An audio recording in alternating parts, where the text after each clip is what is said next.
आशीष अग्रवाल हमारे साथ जुड़े हुए हैं।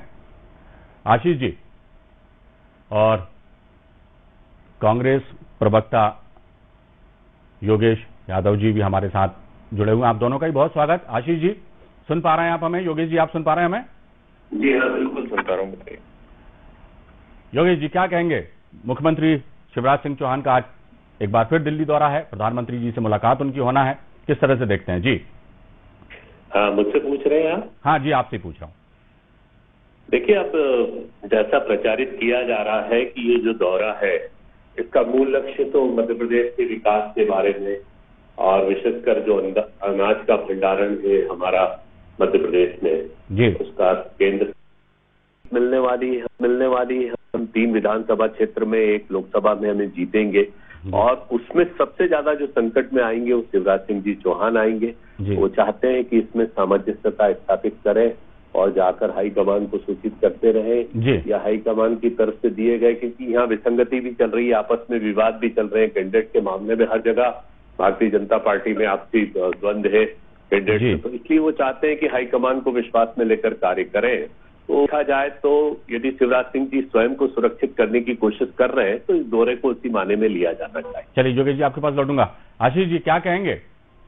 क्योंकि लगातार जिस तरह से दौरे हो रहे हैं मुख्यमंत्री शिवराज सिंह चौहान के दिल्ली दौरे, इस पर सवाल, अब वो भले ही बात कही जाती है कि मध्य प्रदेश के विकास और योजनाओं की लेकर चर्चा वो करते हैं, लेकिन जिस तरह से योगेश यादव जी कह रहे हैं तो बात घूम फिर कर यदि सियासी चश्मे से देखा जाए तो इस तरह की ही बातें सामने आती हैं, क्योंकि गुजरात, कर्नाटक और का हवाला जिस तरह से दिया गया, क्या कहेंगे? देखिए, आदरणीय योगेश जी को मैं सुन रहा था तो मुझे वो मुंगेरी लाल के हसीन सपने याद आ रहे थे, जब अपनी कल्पनाशीलता के बल पे आप सब कुछ खुशफहमी को पाल लेते हैं। तो आदरणीय योगेश जी को बधाई, काफी बेहतर उन्होंने प्रयास किया अपनी पार्टी को बचाने का, रोकने का। पर सबसे पहले तो मैं स्पष्ट कर दूं, ये मूलतः एक प्रशासनिक बैठक है जी। और मध्य प्रदेश को जो जो उपलब्धियां मिली है, जिसमें नीमच रतलाम रेल लाइन है या विभिन्न केंद्र की जो योजनाएं और जो मदद हमें प्राप्त हुई है, उसके लिए माननीय मुख्यमंत्री जी, यशस्वी प्रधानमंत्री जी का धन्यवाद अर्पित करेंगे और भविष्य को लेकर जो योजनाएं लंबित है उन पर गंभीरता से चर्चा करेंगे जी। और क्योंकि हम दोनों मुख्यमंत्री जी और प्रधानमंत्री जी एक ही दल के हैं और वो हमारे वरिष्ठ नेता हैं, तो उनसे निश्चित ही हमें और भी प्रशासनिक मार्गदर्शन मिलेंगे, जो मध्य प्रदेश सदैव इस बात को कहता है कि प्रधानमंत्री जी के नेतृत्व में और प्रधानमंत्री जी के मार्गदर्शन में मध्य प्रदेश सुशासन की ओर बढ़ चला है।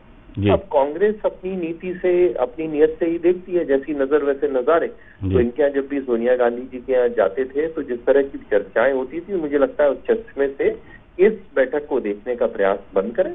मध्य प्रदेश में कोई न बदलाव की आहट है, न सुगबुगाहट है। मध्य प्रदेश सरकार बड़ी मजबूती से अंतिम पंक्ति में खड़े हुए व्यक्ति के उत्थान के लिए काम कर रही है और जिसकी सराहना लगातार हमें केंद्र से मिलती रही है। मध्य प्रदेश को और मजबूत बढ़ाने के लिए और मध्य प्रदेश की जो योजनाएं हैं और अंतिम व्यक्ति तक पहुंचाने के लिए ये बैठक है और उसी पर केंद्रित रहे। आशीष जी, उपचुनाव है, किस तरह से देखेंगे? क्या तैयारियां हैं और क्या वो बातें हैं जो कही जाएंगी चुनाव के दौरान? स्वाभाविक तौर पर विपक्ष द्वारा महंगाई का मुद्दा है, कोरोना काल में हुई मौतों का मुद्दा है, इन तमाम मुद्दों को लेकर प्रमुखता से विरोधी दल निशाना साधेंगे सरकार पर।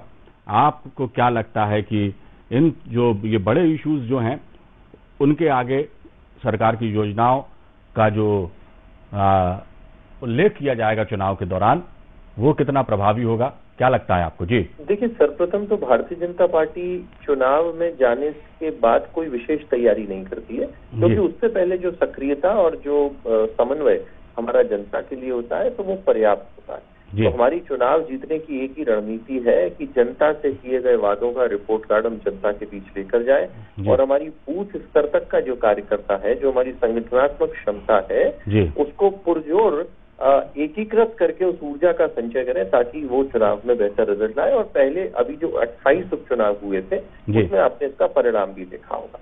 तो मध्य प्रदेश की जनता को इन चारों क्षेत्रों में, जिनमें एक लोकसभा और 3 विधानसभा चुनाव है, हम अपनी राज्य सरकार का, जब से हमने मार्च 2020 से सरकार संभाली है, अपना लेखा जोखा लेके प्रस्तुत होंगे और केंद्र सरकार की महती योजनाएं मुझे लगता है कि जनता के दिमाग में है ही है।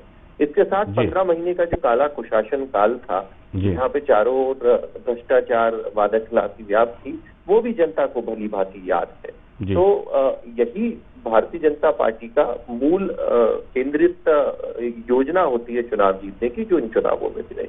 आशीष जी, आप हमारे साथ बने रहिए, हम आपसे अभी आगे और चर्चा करेंगे। योगेश जी, क्या लगता है आपको, दमोह उपचुनाव जीतने के बाद क्या उसी पैटर्न, उसी जीत को आगे रखकर आगे की रणनीति आप लोग तैयार कर रहे हैं, या कुछ नए सिरे से इस चुनाव को लड़ने की तैयारी है कांग्रेस की? अभी तक कोई सुगबुगाहट या कोई तैयारी होती, या किसी तरह की कोई बात कि बहुत सीरियस है कांग्रेस इन चुनावों को लेकर, सामने दिखाई नहीं दे रही, जबकि एक्शन मोड में आ चुकी है इधर बीजेपी? क्या कहेंगे?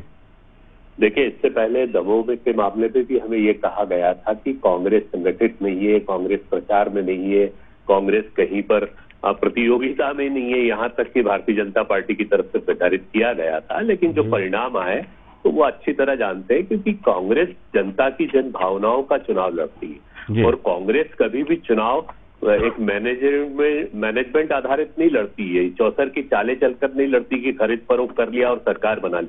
जन भावनाओं के अनुरूप दमोह का चुनाव था, उसके परिणाम आए।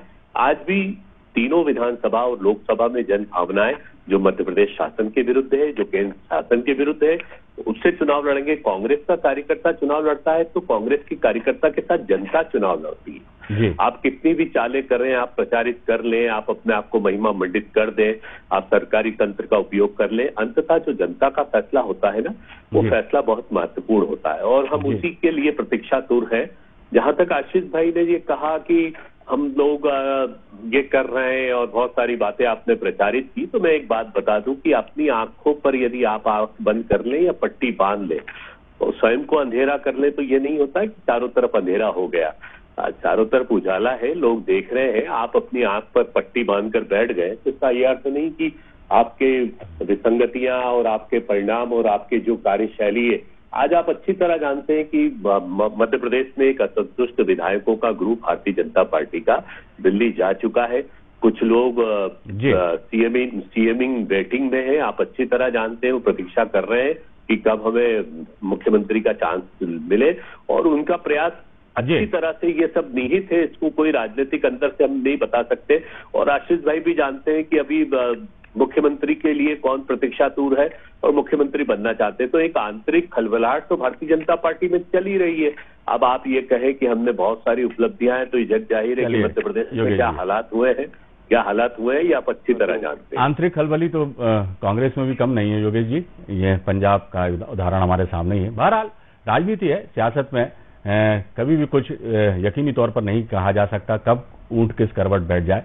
बहुत शुक्रिया आशीष जी, हमसे चर्चा के लिए। योगेश जी, आपका बहुत शुक्रिया। तो चर्चा तो सीएम शिवराज सिंह चौहान के दिल्ली दौरे की है, और निश्चित तौर पर जब दिल्ली में वो प्रधानमंत्री नरेंद्र मोदी से मुलाकात करेंगे तो चुनावों पर भी चर्चा होना लाजमी है। तो क्या कुछ दिल्ली से लेकर लौटते हैं शिवराज सिंह चौहान, ये भी देखना दिलचस्प होगा। तो बुलेटिन में फिलहाल वक्त हो चला एक छोटे से ब्रेक का, आप कहीं मत जाइए, हम जल्द हाजिर होते हैं।